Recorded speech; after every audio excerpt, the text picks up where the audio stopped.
What's up guys, you join us for another Outback adventure. Today we are starting the Simpson Desert. We are about 5 k's from Big Red. We've just left Birdsville, the little town of Birdsville. We filled up, stocked up, and we are ready to cross. We're gonna do the Frenchman line and the WAA line. Try and get as remote as we possibly can, which is gonna be pretty cool. Probably about 5-ish days to get across to Mount Dare. So yeah, here we go.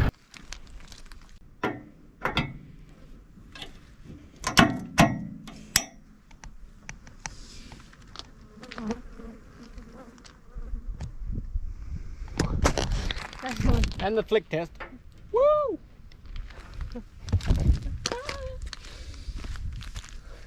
We thought the troopy was tall, but clearly the Queensland government thinks it wasn't tall enough. Alrighty guys, well a little new addition is we got a set of new Yokohama Geolander MTs on. Probably got about 800 k's on them. They're pretty much brand new. Pretty much drove straight from Brisbane here, so this is going to be their first real test. Let's see how they go.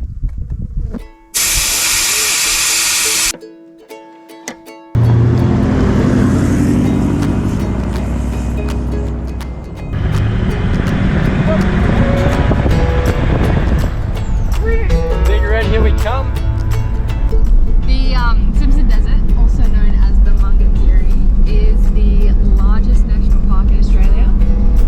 It's on the border of 3 states, Queensland, Northern Territory and South Australia. I think it's about 3 million hectares big, so yeah, pretty big. And everything in this park is protected, like picking wildflowers or picking up sticks or rocks even. It's actually considered as an offence, because obviously everything that is in here is quite a neat little ecosystem and they don't want people coming through and disrupting it. That's pretty cool. And it's pretty arid. There's not much wildlife we're expecting. Like the one thing we are looking forward to is the little bush mice. Endangered fat-tailed mice. Fat-tailed bush mice. They're very cute. If you can try and Google them, or maybe we can put a picture up. They've got like big eyes and fat little tails. Hopefully we get to see one of them. Yeah, they're endangered, so I'm not sure if we'll come across one, but that'd be sweet. And I think we're about to get started. Yep. I hate sand dunes, so I'm realizing this is going to be an interesting experience for me. Only 1,000 to go. Yeah.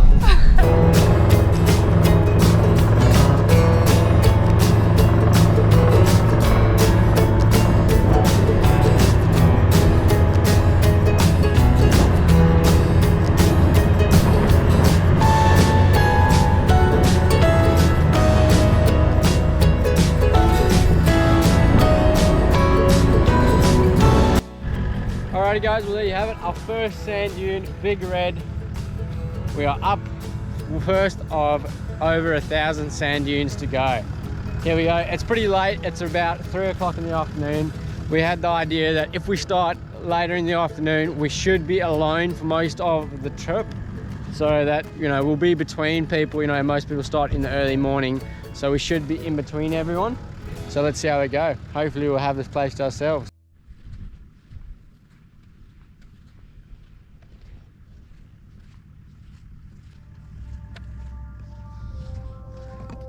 Sweet, sweet, nothing. Looks good.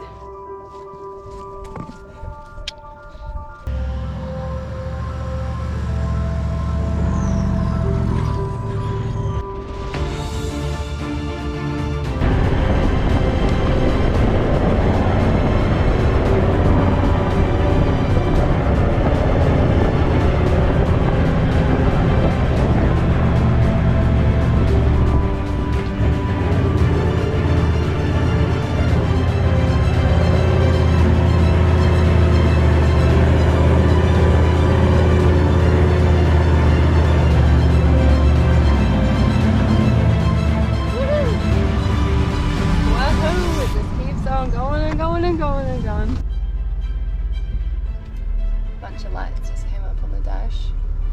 So we open the menu, have a look what means what.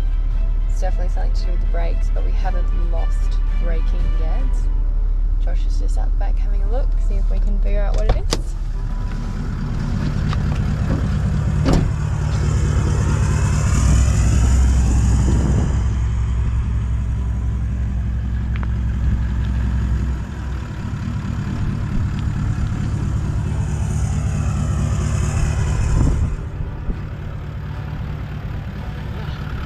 About 50 k's in, and the whole dashboard just went boop, and lighted up. Something's wrong with the brakes, but got no brake fluid leaking out, so let's keep going.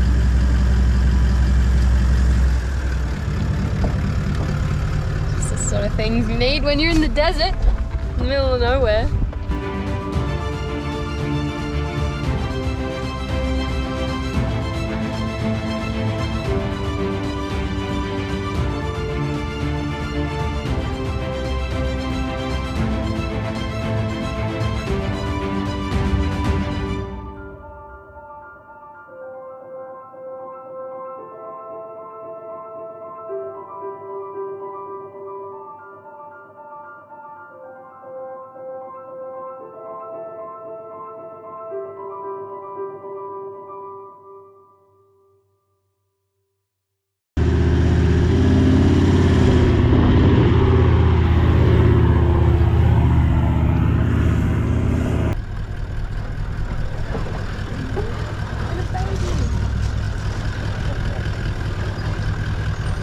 That is just too damn cute.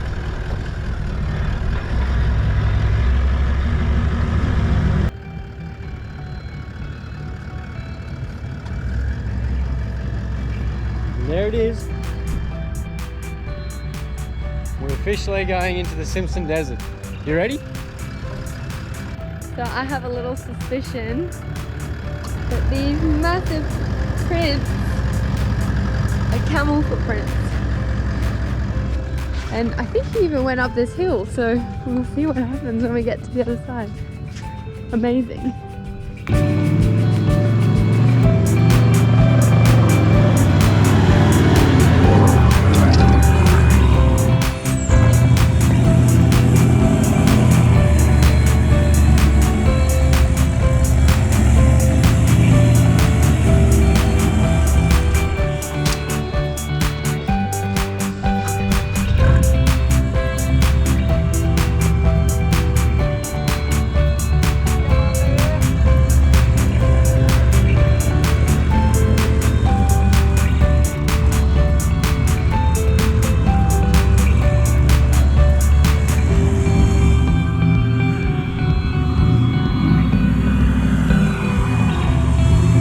Guys, well, that definitely wasn't the easiest way up.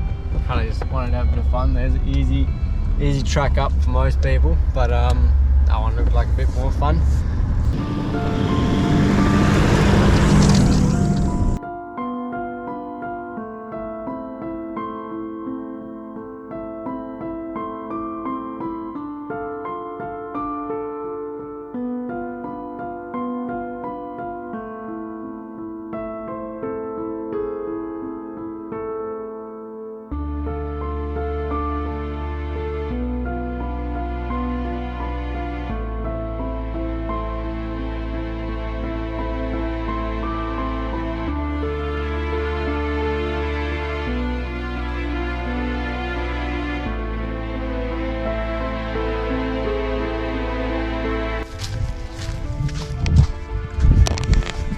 Some little dingo prints.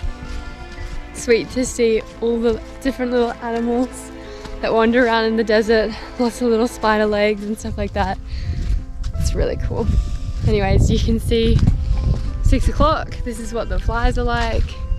Still very chaotic, but it's been a beautiful day. We've loved it. Now we're gonna have our first night and first sunset in the desert, which is really exciting. You're not telling them about the bloody flies. I did. It bothers Josh a lot more. Well, Georgia, I said we need to carry on until after dark because I know that the flies are bad. Georgia's like, nah, look outside, there's no flies. So what do? We pull over. Look at my face. Does it look like I have no flies on my face? I have a million flies on my face. I think that's the difference, because I'm Australian. And you're not. Yeah, look at your face. You got no fires. Look at me. I'm immune. I'm too blue. It must taste a little bit better. They don't want me.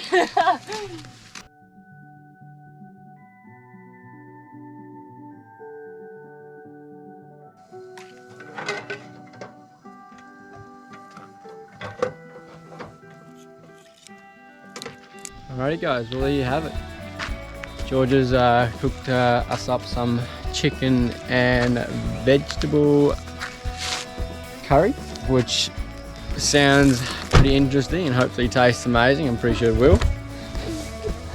We got a nice little fire cranking over here. We're about to sit down, play a couple cards. The sunset is just unbelievable. There's something so special about a desert like this, and the Simpson is no different. It is just so spectacular, so amazing. Anyway, we're gonna settle on down and hopefully I win a couple of these games of cards, and we'll catch you guys in the morning.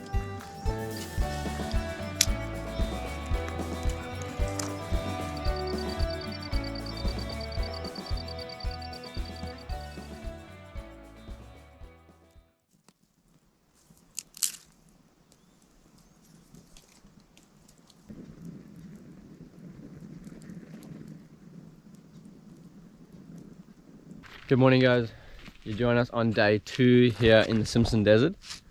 The sun has just come up over the horizon. We've just had our coffee and sat by the fire for a little while. We had the most amazing night last night. Stars were just absolutely insane. So anyway, it's coming to that time in the morning.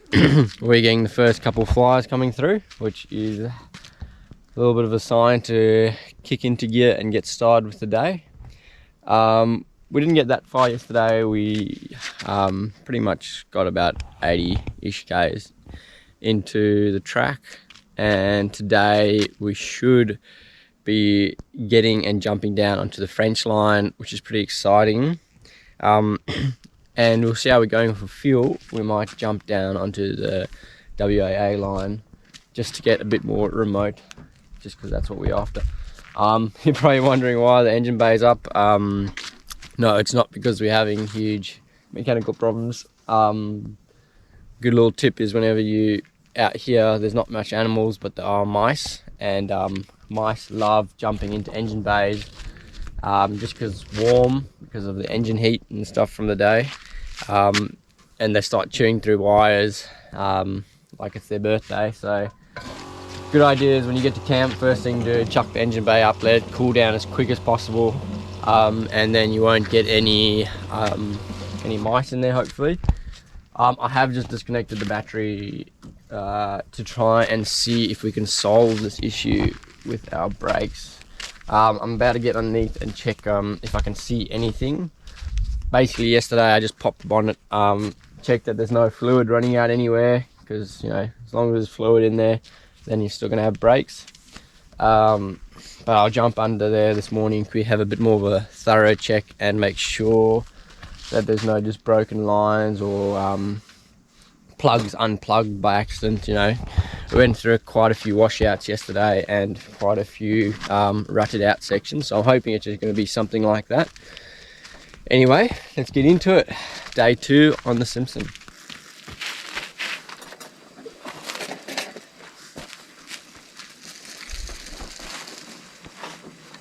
Alrighty guys, well, I haven't found what's wrong with the brakes now, but I have found a serious issue.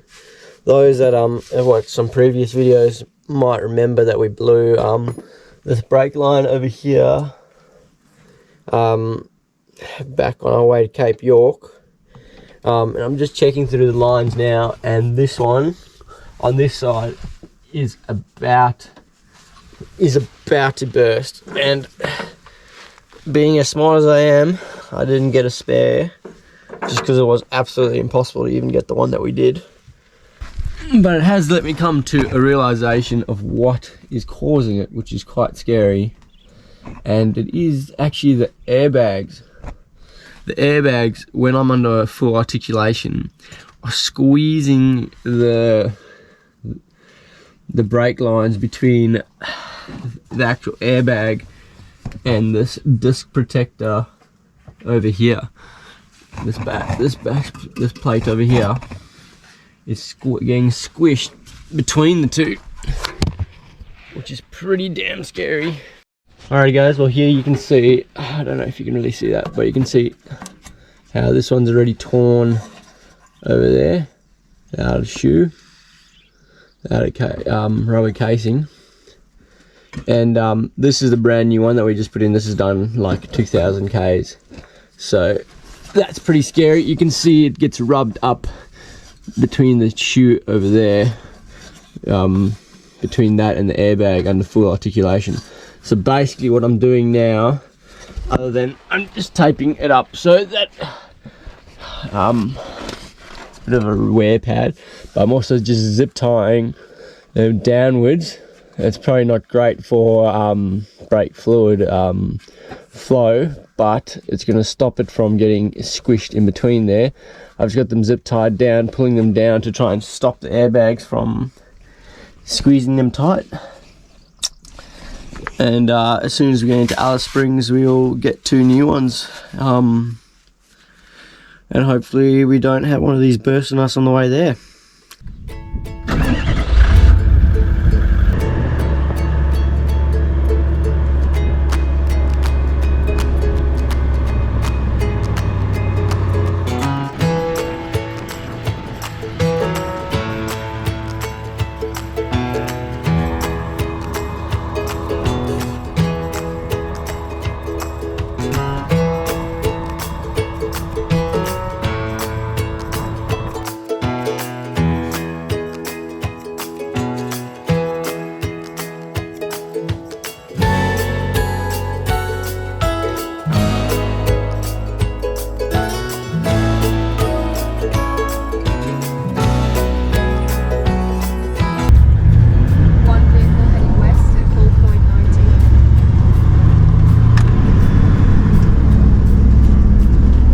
Things that the Queensland government's done is put these call point markers every like 5 or 10ish Ks on the track, which is really good for a bit of safety, because even though everyone's got sand flags, you know, you can go like an hour or 2 without seeing a single vehicle, and you kind of get a bit lazy. You don't really look out too much, so you kind of get to know when people are in your call point. You know, like we just went through call point 20, and you know, like if anyone else says they in call point 19 or 21, or then we at least know to expect them, which is definitely a good safety thing that the Queensland government's done.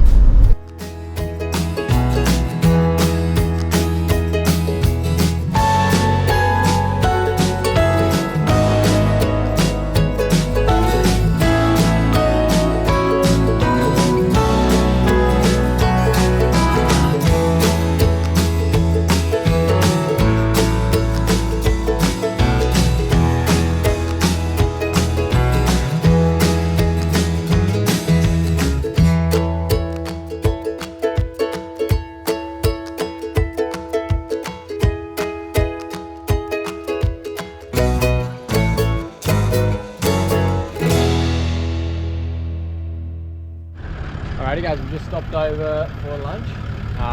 One little quick tip is leave your car running with all the aircon blowing straight out the back so none of the flies get in, and do it as quick as you possibly can. What's on for lunch today? Chicken and mayo cheese toasties. Damn, that sounds good. Anyway, we've had a pretty cruisy morning. We've had a lot of traffic from the front, so we're definitely going to jump onto the WAA line to try and get away from all the vehicles. And there's been a couple vehicles on the track this morning that are running extremely high pressures in their tyres and have dug up all the other sides of the sand dunes. So it is quite slow going, and you hear them on the radio, they're pretty much stuck every dune or second dune. So that's pretty ordinary.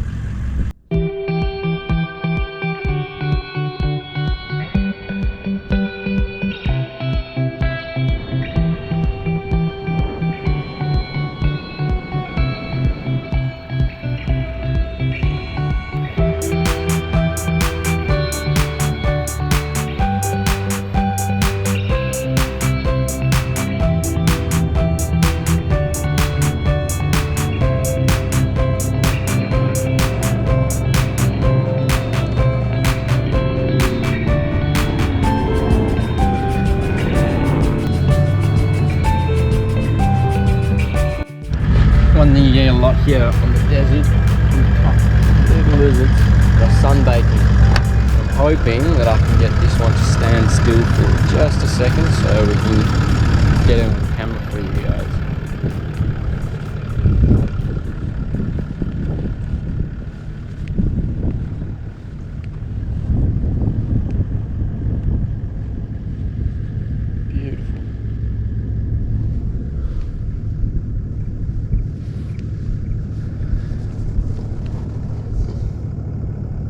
Stunning. Well, this guy isn't very scared at all. Look at him. He is absolutely beautiful.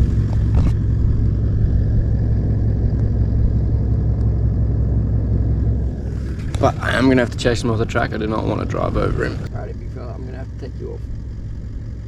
Come on. Oh my goodness, I thought he was dead for a second. He might be, something's wrong with him. No, he's just frozen.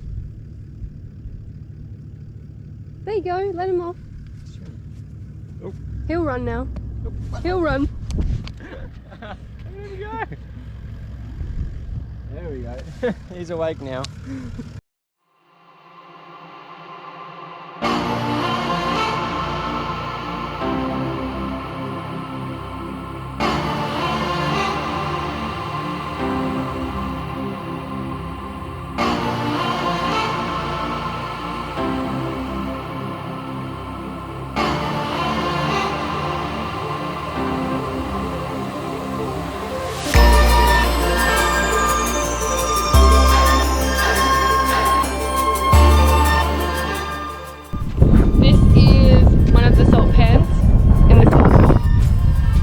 There is really nothing out here.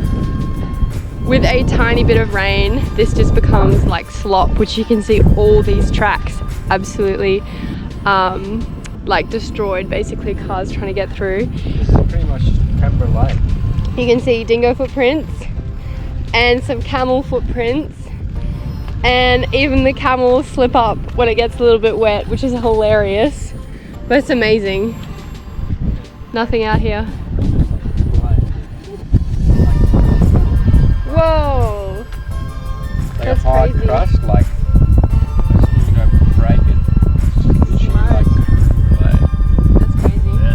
yeah. Yeah. Anyways, you can see, oh, you probably can't see in the distance, but the wind is just kicking the dust up and it just flies. Shall we carry on? Let's go.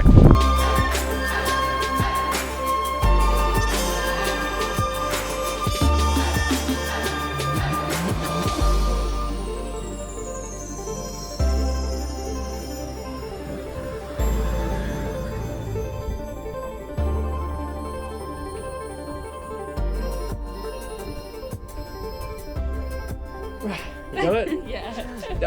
Ah. The fly went straight into my eye. There we go, guys. We've made it to Poeppel's Corner. Alrighty guys, well this is a pretty special place here, Poeppel's Corner. We're just about to jump on the French line and make our way west. But Poeppel's Corner is a point where you can stand in all 3 states. You can stand in Queensland, Northern Territory and South Australia at the same time, which is pretty insane. And this is it right here. So this is the corner of all 3 states. So like right now I'm staying in Queensland. Now I'm in the Northern Territory. And now I'm in South Australia. Funny enough, if I do one step this way, I go half an hour back in time, which is pretty funny to think.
just pulled up to camp. This is the perfect time to pull up to camp. There's not a fly in sight. The sun's just gone down. And we got one absolutely spectacular spot. Beautiful view over the salt pans. Sun's just gone down. We've just jumped onto the WAA line, which is pretty awesome because I've had a pretty rough day, just going really slowly. First gear high range the entire day, just battling all the big ruts and all the dugout sections. So really tiring driving like that. So I'm excited to get onto this stuff. I already can see it's a lot less driven, and it looks like a lot more beautiful country. There's all these salt pans and driving through all these salt pans. So time to set up camp.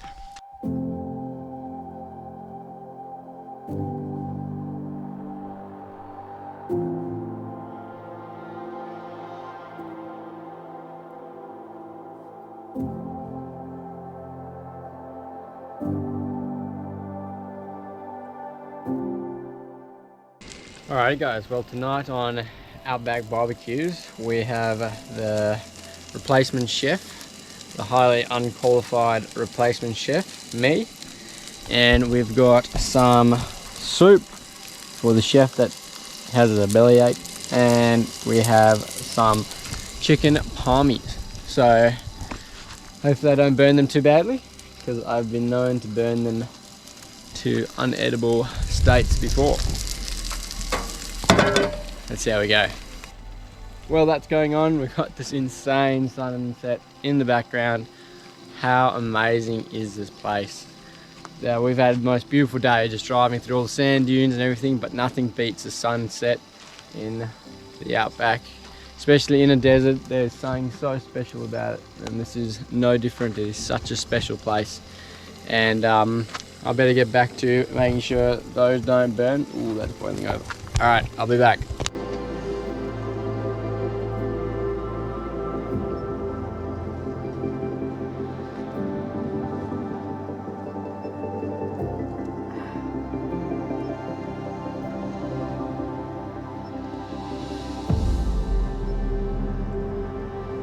Alrighty guys, well here we have it.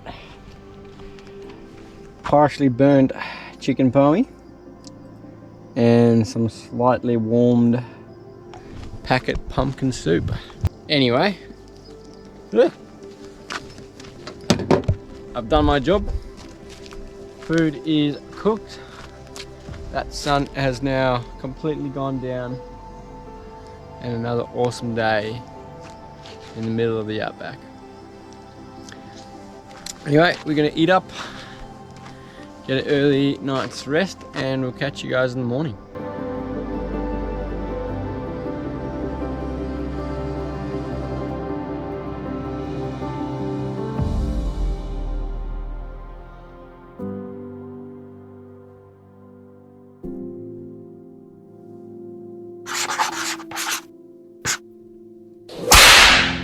Alrighty guys, that's it for part 1 of the Simpson Desert. I hope you've enjoyed the video, and don't forget to like and subscribe. We'll catch you next week for the final part to see if we make it to Mount Dare.